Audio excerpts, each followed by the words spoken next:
저희 친구들이 제게 카톡을 하나 보내왔습니다. 퀴즈를 하나 풀라고 문제를 하나 던졌어요. 여러분 카톡 한번 보시기 바랍니다. 이런 문제를 보내왔습니다.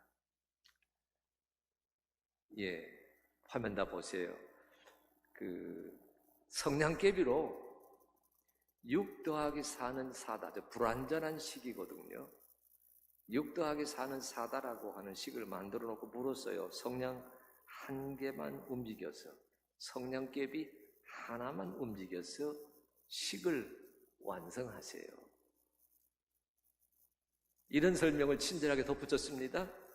정답은 3개이고 3개를 다 맞히면 IQ 140입니다.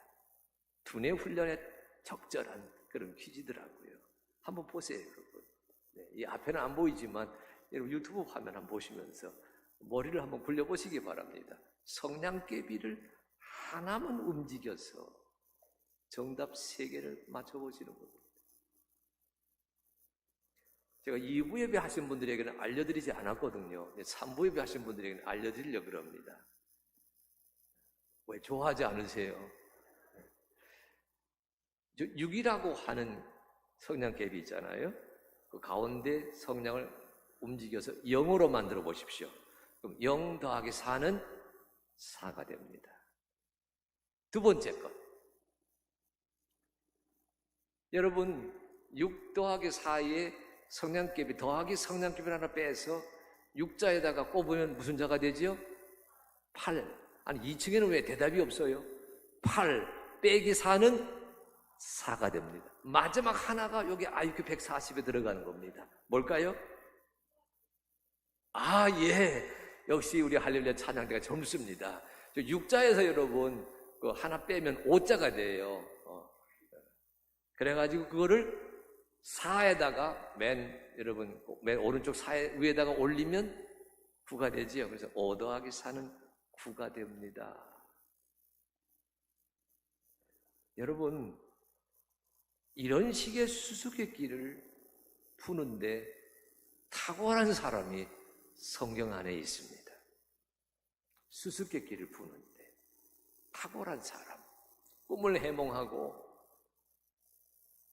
이상한 글자를 풀이하고 이런저런 의문스러운 상징들을 기가 막히게 해석하는 재주를 가진, 지혜를 가진 총명한 사람이 있습니다. 그가 누구이지요? 다니엘입니다. 여러분 제가 성경 말씀 한 권씩 한 권씩 살펴보는데 오늘 말씀의 차례가 다니엘이잖아요. 특별히 다니엘 1장, 6장에서 만나는 다니엘이라고 하는 사람이 하나님이 그에게 이런 지혜를 주셨어요. 하나님이 그에게 이런 총명을 주셨어요. 수수께끼를 풀고 글자를 해독하고 상징들을 풀이해서 두려워하는 자, 염려하는 자, 놀라는 자들에게 속 시원하게 하나님의 뜻을 설파했던 능력의 사람이 다니엘입니다. 근데 여러분, 자, 이제 저를 보시기 바랍니다. 다니엘은 오늘날 우리식으로 말하면 유다 난민입니다. 예루살렘에 살지 아니하고 바벨론 땅에 끌려가서 삽니다. 그런데 그에게 기회가 주어졌어요. 왕궁에 진출하는 기회가 주어졌어요. 그래서 왕궁에 진출하게 되면서 난민 1세대였지만 바벨론 주류 사회의 지도자가 됩니다. 왕 다음에 바벨론의 모든 지방의 행정과 재정 모든 것을 관할하는 총리의 자리까지 오르게 되거든요. 바벨론 사회, 주류 사회에 큰 영향력을 끼쳤던 소수 민족의 인물이 다니엘입니다. 엄청나게 바벨론 사회에 영향을 끼쳤지만 그러나 아실 것은 다니엘은 바벨론 주류 사회에 섞이지 않았습니다. 아니, 섞였지요. 생활은 함께 합니다. 일상은 같이 합니다. 그러나 그의 정신이, 그의 신앙이, 그의 문화가 바벨론 주류에 섞이지를 않았습니다. 아니, 오히려 주류 사회에 저항하였습니다. 이런 일이 있었습니다. 아마 여러분 잘 아실 터인데 바벨론이 주류 사회에서 잘 나가고 있을 때에 그때 일입니다. 사실은 바벨론 왕이 그 측근 신하들 1000명을 초청해서 잔치를 벌였습니다. 대단한 잔치지요. 예루살렘 성전에서 빼앗아 온 성전의 기물들을 술을 담는 도구로 삼아서, 음식을 담는 도구로 삼아서 하나님을 욕보이는 그런 일을 거리낌 없이 자행하는 연회를 벌였습니다. 흥이 한참 다다랐을 때에 왕궁 촛대 그 맞은편 석회석 벽에 사람 손가락이 나타나가지고 글자를 마구 썼습니다. 모두가 다 사색이 됩니다. 깜짝 놀랍니다. 주빈인 왕도 놀랐습니다. 다니엘 5장에 나오는 이야기인데 이 이야기를 그림으로 해석한 사람이 있습니다. 제가 여러분에게 늘 즐겨 나누는 렘브란트가 다니엘서 5장을 이렇게 해석했어요. 여러분 스마트폰 보시면서 그림 하나 보시기 바랍니다. 이런 그림입니다. 예.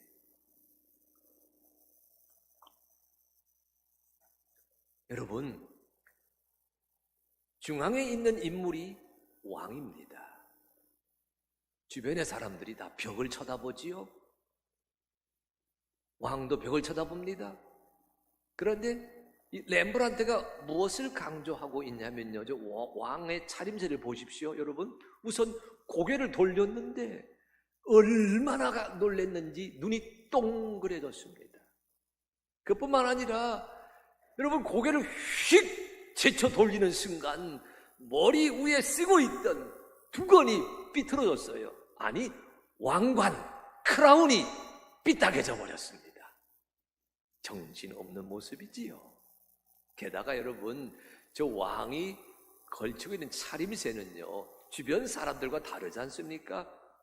왕이 입는 황금 갑옷, 그 갑옷에 해당이 됩니다. 그런데 보십시오, 여러분, 고개를 확 뒤돌리다 보니까 저 왕이 배가 많이 남았어요. 옷으로 다 가려놓았는데 몸을 젖히는 순간 단추 하나가 툭 떨어졌어요. 그래가지고 옷이 해 하고 벌려져 있습니다.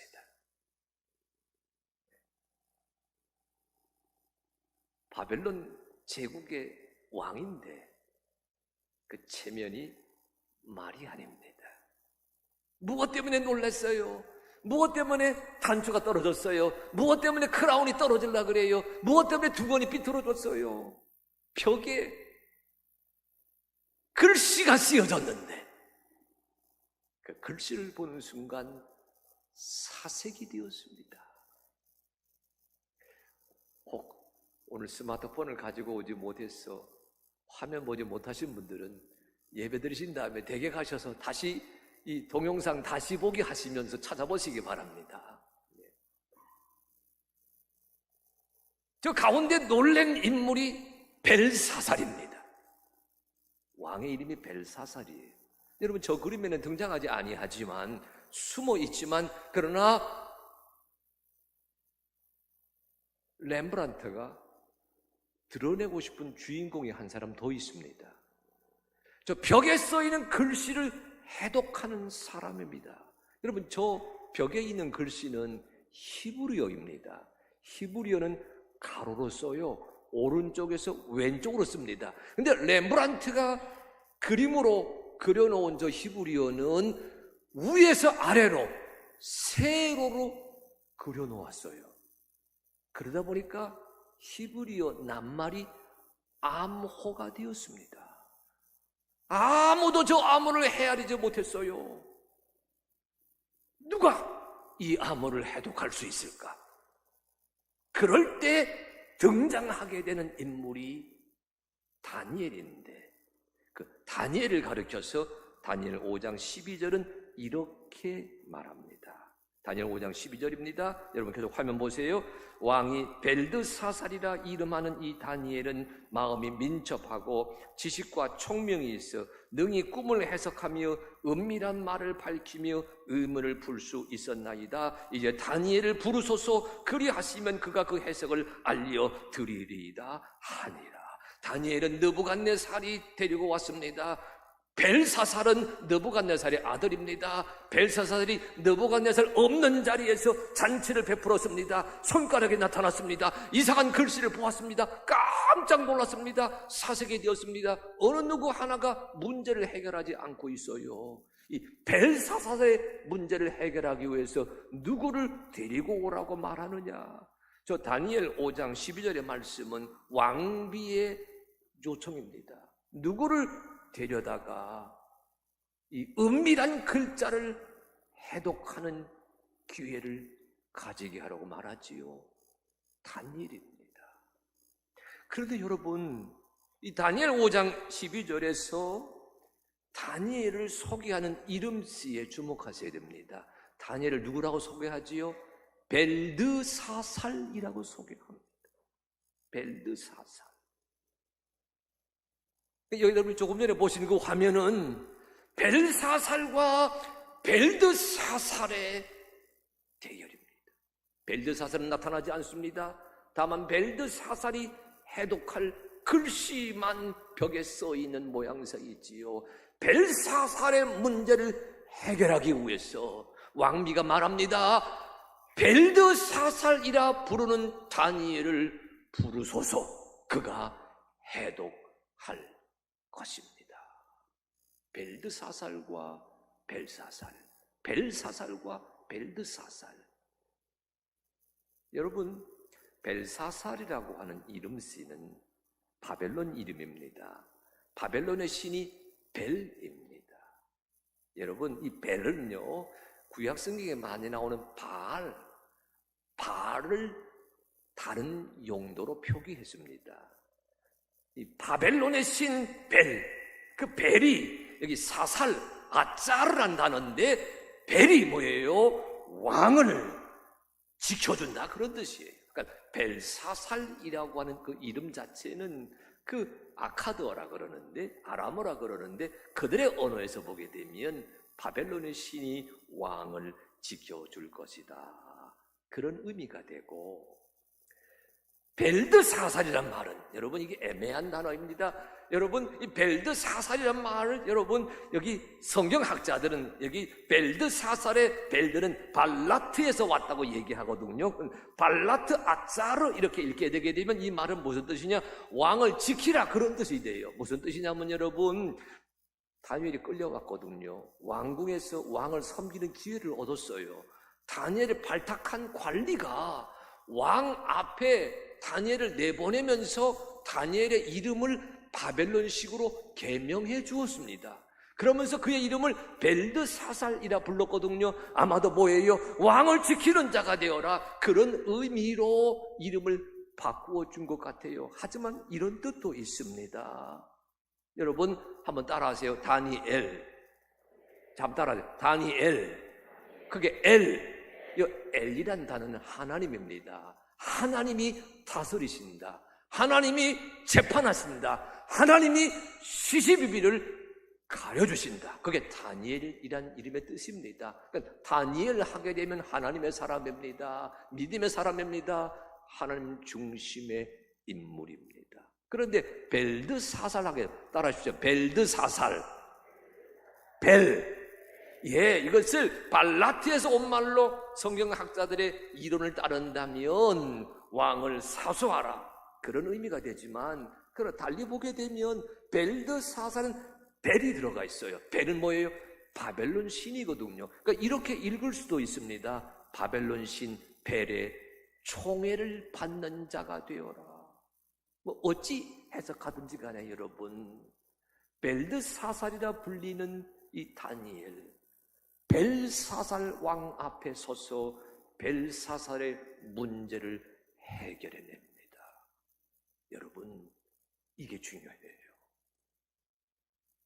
벨드사살이라 이름하는 다니엘이 등장해서 벨사살의 문제를 해결합니다. 하나님의 사람이 등장해서 세상의 문제를 해결합니다. 믿음의 사람이 초청받아서 세속 군주의 과제를 해결합니다.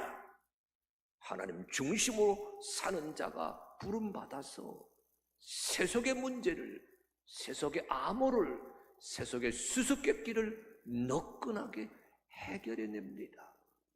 주여, 이 땅에 하나님의 사람들이, 하늘빛교회 가족들이, 오늘 3부 예배 참여하는 사랑하는 성도 한 사람 한 사람이 벨사살의 문제를 해결하기 위해서 벨드사살이라 이름하는 다니엘, 그 다니엘 같은 자로 쓰임 받게 하시옵소서. 예배하는 자가 있으므로, 찬양하는 자가 있으므로, 하나님 중심으로 살아가는 자가 있으므로 직장의 문제가 해결되게 하시옵소서. 세상의 수수께끼가 해결되게 하시옵소서. 학교와 대학의 생존 경쟁에 이런저런 얽히고 설킨 과제가 속 시원하게 해결되게 하시옵소서. 그 은혜를 다짐하고 기도하는 복된 주일 아침 되시기를 축복합니다. 그런데 여러분 아실 것은 벨사살에게 다니엘을 소개할 때 벨사살의 아내가 벨드사살이라 이름하는 이 다니엘 이렇게 불렀지만 다니엘 이야기에서, 아니 다니엘 1장 12장, 다니엘은 12장입니다. 전체 이야기에서 다니엘은요 늘 다니엘로만 소개됩니다. 다니엘의 믿음, 다니엘의 해석, 다니엘의 꿈, 다니엘의 환상, 그 모든 것 소개할 때에는 다니엘이라고만 불립니다. 여러분 이 대목은 무엇과 차이가 나냐면, 여러분 다니엘서 하게 되면 누구를 잘 아시죠? 사드락과 메삭과 아벳느고, 하나님 섬기다가 풀무불 시련에 처해졌던 유다 청년들 있지 않습니까? 그런데 이 사드락과 메삭과 아벳느고는 바벨론식 이름입니다. 그들에게 유다 이름이 있었어요. 하나냐와 미사엘과 아사랴. 그런데 하나냐, 미사엘, 아사랴라고 불리지 아니하고 바벨론식의 이름 사드락과 메삭과 아벳느고로 널리 유명해졌잖아요. 그 친구들에 비해서 다니엘은, 여러분 벨드사살 하게 되면 벨사살 이름과 비슷하니까 그 이름값이 무게가 나갑니다. 벨드사살 하게 되면 출세해요. 벨드사살 하게 되면 왕의 총애를 받는 자입니다. 벨드사살 하게 되면 그 주류 사회에서 인정받고 긍정되고 기림받는 주인공이 됩니다. 하지만 다니엘서 이야기에서 시종일관 벨드사살로 불리지 아니하고 다니엘로 불립니다. 세상의 방식에 인정받는다, 세상의 방식에 긍정된다, 세상을 높인다, 세상의 총애를 받는다, 벨드사살의 인생이 아니라 하나님이 다스리신다, 하나님이 인도하신다, 하나님이 이끄신다, 하나님이 재판장이시다, 하나님의 사람으로 살아가고자 했던 인생이 다니엘이었다는 얘기입니다. 무슨 뜻이에요? 다니엘이라는 사람에겐 늘 두 갈래가 있었습니다. 벨드사살로 살아가는 길, 다니엘로 살아가는 길. 세상의 방식으로 살아가는 길 벨드사살입니다. 그러나 하나님 방식으로 살아가는 길 다니엘입니다. 여러분 다니엘에게만 양갈래길이 있었겠어요? 2020년을 살아가는 우리들 앞에도 양갈래길이 있습니다. 오 주여, 힘들수록, 어려울수록, 답답할수록 벨드사살의 방식이 아닌 다니엘의 방식으로 살아가는 주인공 되게 하시옵소서. 다니엘이 벨사살의 문제를 해결해 주었듯이 하나님의 사람 그리스도인 예수의 사람의 직장에 있음으로 말미암아, 학교에 있음으로 말미암아, 일터에 있음으로 말미암아 세속의 문제가 너끈히 해결되는 쾌거를 이루게 하시옵소서. 다니엘로 살아가는 성도들 되시기를 간절히 소망합니다. 그런데 여러분, 다니엘 6장 10절에 이런 말씀이 또 이어져요. 다니엘이 이 조서에 왕의 도장이 찍힌 것을 알고도, 이 조서에 왕의 도장이 찍힌 것을 알고도, 무슨 소리지요? 여러분, 다니엘로 살기를 원하지만 다니엘로 살기가 만만치 않았다는 뜻입니다. 다니엘 잘 나갔거든요. 소수민족인데, 마이너리티인데 왕의 신임을 두텁게 받았습니다. 바벨론 관리들이 시기합니다. 질투합니다. 끌어내려고 합니다. 모함을 하게 됩니다. 다니엘 6장 7절입니다.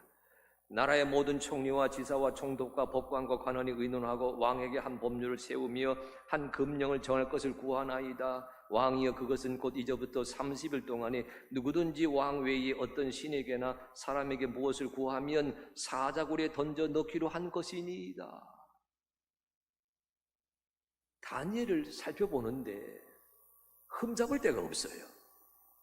딱 흠이 하나 있습니다. 바벨론 땅에서도 하나님을 믿고 있거든요. 다른 흠은 잡을 수가 없는데 신앙적인, 종교적인 문제가 작용합니다.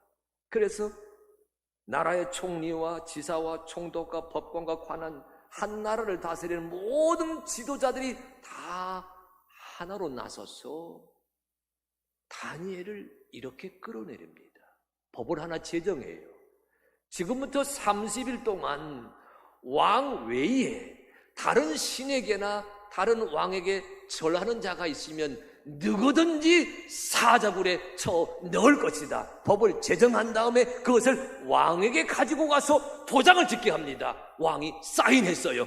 바로 그 말씀입니다. 이 조서에 왕의 도장이 찍힌 것을 알고도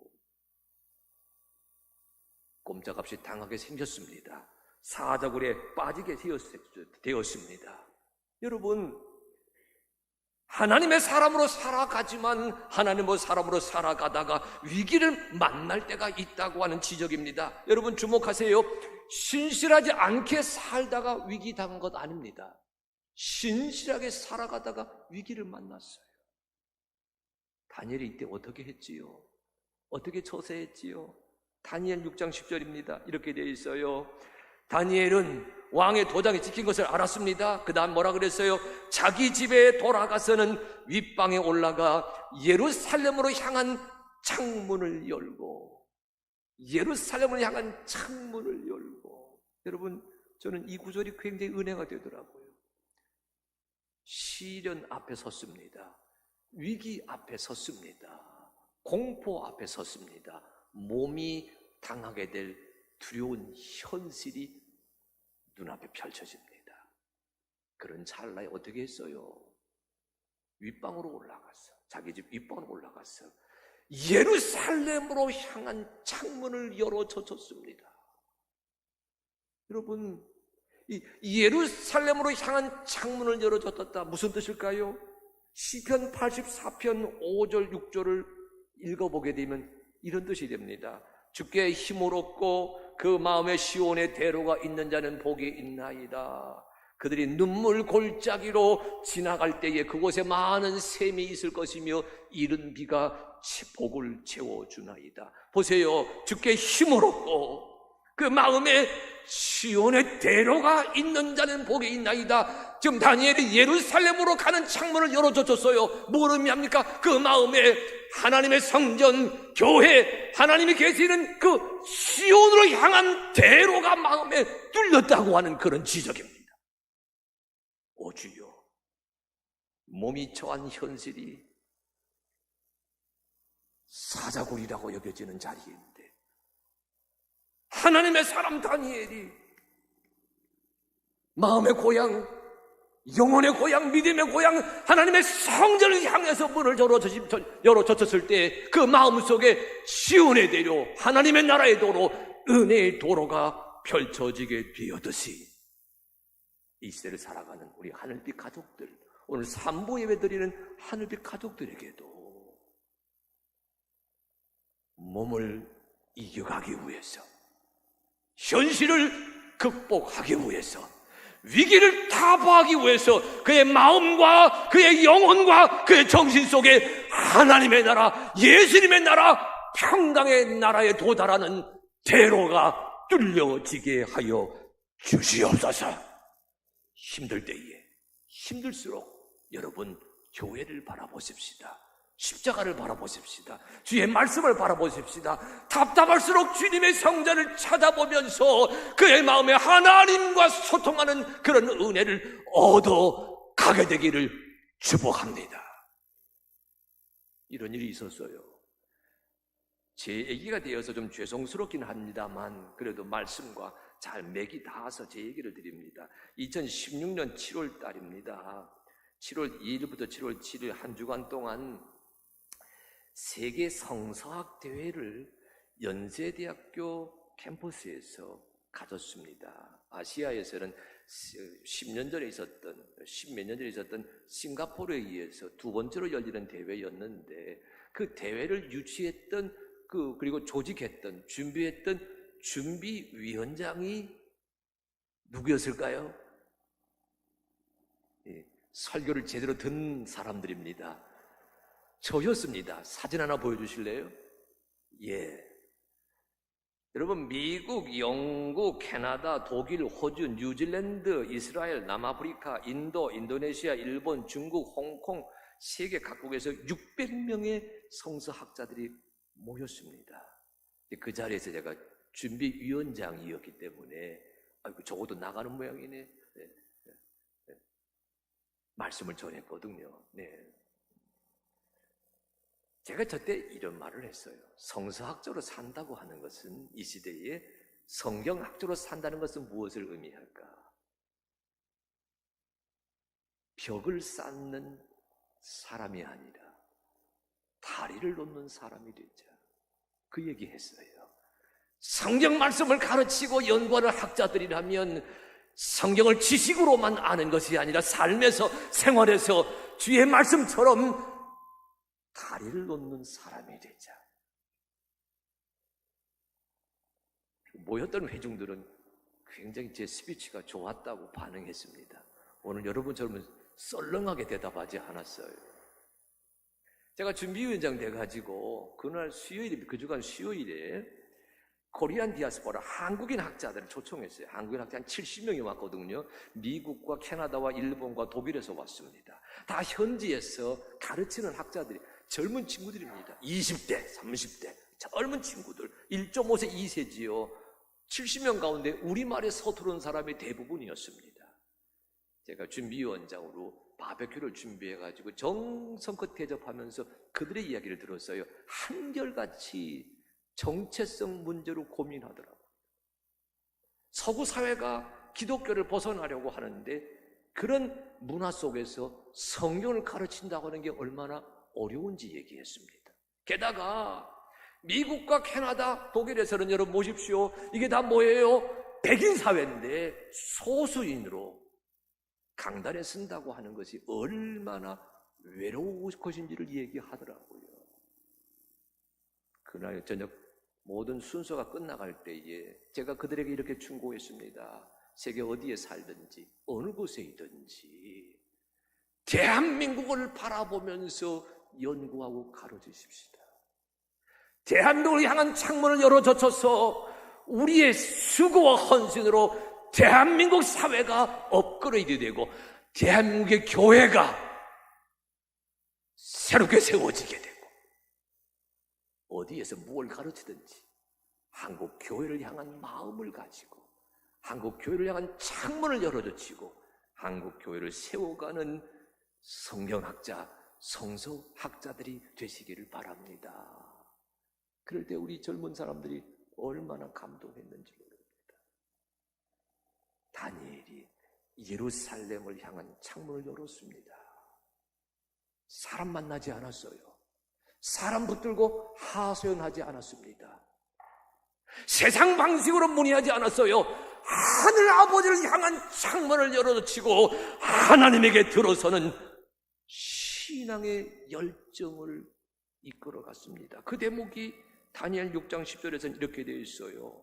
보세요. 다니엘이 자기 집에 들어가서 윗방에 올라갔습니다. 예루살렘을 향한 창문을 열어젖혔어요. 그 다음 뭐 했어요? 전에 하던 대로 하루 3번씩 무릎 꿇고 기도하며 그의 하나님께 감사하였더라. 한번 따라 하십시오. 전에 하던 대로. 다시 한번 전에 하던 대로. 우리 대개는 어려움 만나면 기도하다가도 내려놓습니다. 교회 다니다가도 내려놓습니다. 주일 예배 참석하다가도 내려놓습니다. 그런데 그거 아니에요. 다니엘은 사자굴에 빠질 수도 있다고 하는 현실적인 위험이 코앞에 닥쳤지만 전에 하던 대로 기도하였습니다. 전에 하던 대로 하나님에게 감사하며 간구하였습니다. 여러분, 이 처지, 잘 나가던 다윗 다니엘이 일순간 사자굴에 빠질 수도 있다. 이걸 성경의 용어로 말하면 광야에 들어서게 되었다는 지적이 되겠지요. 이런 책이 있습니다. 2016년에 나온 책인데 책 한번 보여주시겠어요? 예. 왼쪽에 사진은 책을 쓴 사람이고 저분이 쓴 책이 광야를 지나서입니다. 여러분, 저 사진의 주인공은 한용길 장로이십니다. CBS 사장님이십니다. 현재 사장님이십니다. 저 광야를 지나서 저 책에는요, 이런 부제가 붙어 있어요. CBS 음악 PD가 CBS 사장이 되기까지. 음악 PD가 사장이 되기까지. 대학을 나왔습니다. 1988년 CBS에 PD로 입사합니다. 잘 나가는 음악 PD가 돼서 라디오 방송 크게 히트시켰어요. 12시에 만납시다. 꿈과 음악 사이에 뭐 이런 거 해가지고 이름을 날리는 명 PD였습니다. 회사가 지원을 합니다. 동료가 지원합니다. 기자의 꽃이라고 말하는 편성국장이 되게 되고 특임 본부장을 거쳐서 2009년에 나이 48살 되었을 때 CBS 사장 선거에 도전합니다. 주변에 많은 사람들이 추천했거든요. 기도하면서 결심했거든요. 근데 CBS 규정이 직원이 사장 선거에 나서려면 먼저 사표를 써야 되었습니다. 사표를 썼어요. 사장 선거 나갔습니다. 그런데 낙선합니다. 떨어지고 맙니다. 저 책은 하루아침에 20년 넘게 다니던 직장을 떠난 사람, 하루아침에 실직자가 된 한 남자, 아내가 있고 공부하는 자식들이 있는 자녀를 둔 한 가장이 직장을 잃고 난 다음 겪었던 6년간의 광야 생활에 대한 쓰라린 간증입니다. 방송국을 떠나고 난 다음 우리가 퇴직하신 분들은 아마 아실 거예요. 구조조정 당하시면 아실 거예요. 어제까지 나갔던 회사를 오늘 아침 막상 문을 열고 나 갔다 올게 하고 나섰는데 갈 데가 없다라는 현실 앞에서 무너지는 자존감 경험하셨을 겁니다. 한용길 사장이 그 경험했어요. 막상 나갔는데 갈 데가 없습니다. 어디 가요? 교회 갔어요. 부천 원미동에 있는 미랄교회를 섬기는, 미랄감리교회를 섬기는 장로님이십니다. 교회 갔어요. 목사님과 이 얘기합니다. 목사님과 말씀 나누면 그것도 한두 번이지. 공원 벤치에 갑니다. 그것도 한두 번이지. 그러다가 이분이 평생 음악 PD를 해가지고 뭘 했냐?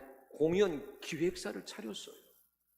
그래가지고 여러분 올림픽 공원에 그가 음악 PD로 승승장구하며 쌓았던 인맥을 총동원해서 당시 내노라 할 만한 가수들을 다 초청해가지고 멋진 행사를 다 기획했어요.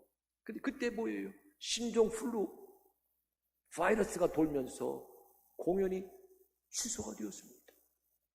그러다 보니까 여러분 내노라 하는 가수들, 뮤지션들, 내노라 하는 음악가들을 초청했는데 다 돈은 줘야 되잖아요. 하루아침에 빚더미 위에 올라섭니다. 집을 팔았어요. 빚을 갚으려고. 집을 팔고 목돈이 생겼는데 누군가가 끼어들었습니다. 사기를 당합니다. 어마어마한 금액 사기를 당해버려요. 말 그대로 광야에 내몰린 인생이 되고 말았습니다. 그런데요, 그 절 읽다 보게 되면 6년간 광야 생활을 경험하는데 그는 이렇게 얘기합니다. 이게 광야인 줄 알았거든요. 그런데 캄캄한 어둠이 아니라 광야 같은 현실에 들어섰지만 전에 하던 대로 기도하며 그의 하나님에게 감사하면서 한 걸음 한 걸음 걸어갔을 때에 광야인 줄 알았더니 이곳은 하나님 아버지의 품 아니었다. 이런 고백을 하고 있어요. 광야에 들어서면 만나와 메추라기 먹지 않습니까? 날마다 하루 일용할 양식만큼만 허락하시는 하나님, 더 많이 안 주셨어요.